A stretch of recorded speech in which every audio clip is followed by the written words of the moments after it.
السلام علیکم خویندورونو، که څه هم په ځینې خلکو باندې دغه نصیحتونه بد لګي، ولې موږ خو د ډېرو خلکو سره مخ کېږو، خو بیا هم موږ مجبور یو چې هغه خپل فرض پوره کړو. نو د روژې مبارکه میاشت ده، نن 5مه روژه ده. د شیخ عبدالقادر جیلانی رحمت الله علیه یو خطبه را په یاد شوه، وایي چې د شیخ عبدالقادر جیلانی رحمت الله علیه یو خطبه وه چې په ټولې نړۍ کې د علماء کرامو یو مختصره خطبه دا وه. هغه دا وه چې د جمعې ورځ وه، خلک ناست وو، دی راغی په بسم الله سره منبر ته وخوت او خلکو ته یې مخ راواړو او ورته یې وویله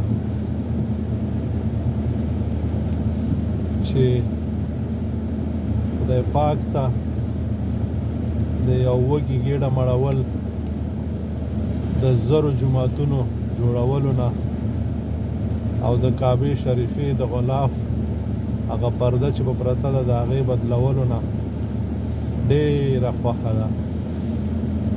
عزیزانو، زمونږ او ستاسې په خوا او شا کې، زمونږ او ستاسو په چم ګاونډ کې، زمونږ او ستاسو په کریاو کلي کې ډېر وږي دي. هغوی روژې نیسي، وږي دي او روژې نیسي. بیا روژه ماتي ته هغوی داسې خواړه نه لري لکه موږ او تاسې چې لرو.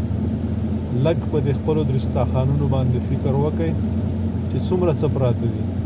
که موږ او تاسې دغه درستاخان د هغوی سره نشو نیمولی، که بیخي موږ او تاسې په خپله ګېډه مین یو، زه خیر دی لږ په دې دیګ کې لږ ښوروا ور وکئ او میوې دا نور شیونه خیر دی، په دې دا لس شیونه چې زموږ پراته په دې کې یو 2 شیونه هغوی ته ورکړو، یو ترکاري هغوی ته ورکړو، یو ډوډۍ هغوی ته ورولېږو.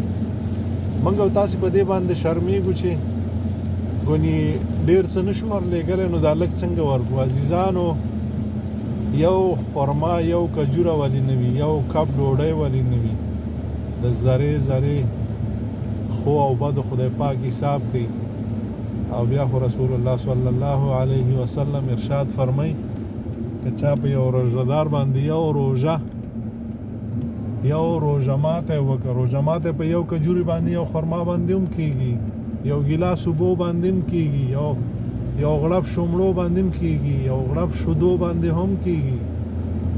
راځئ چې موږ او تاسې داسې انسانان شو، داسې مؤمنان شو، مسلمانان خو یو چې موږ او تاسې هغه کارونه وکړو کوم چې خدای پاک د موږ نه غواړي، کوم دپاره چې خدای پاک موږ او تاسې را لېږلي یو. خدای پاک همدې دپاره موږ او تاسې را لېږلي یو چې د انسانیت سره داسې ژوند وکړو، داسې معامله وکړو چې خدای پاک د موږ نه خوشحاله شي.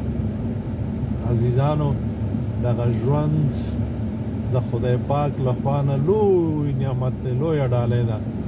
دا داسې ژوند دی، دا داسې ډالۍ ده چې په دې باندې د دنیا خوشحالیانې، د دنیا خوندونه، د دنیا مزې او د آخرت بریاوې لاسته راوړي، د خدای رضا لاسته راوړي.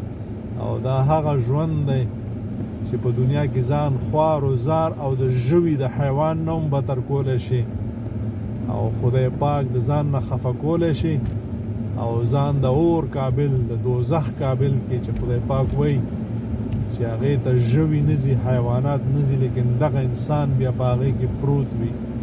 راځئ چې لاس په کار شو، یو په بل رحم وکړو، یو بل سره مینه وکړو، یو د بل نه قربان شو، یو د بل حق وپېژنو، یو بل وزغمو.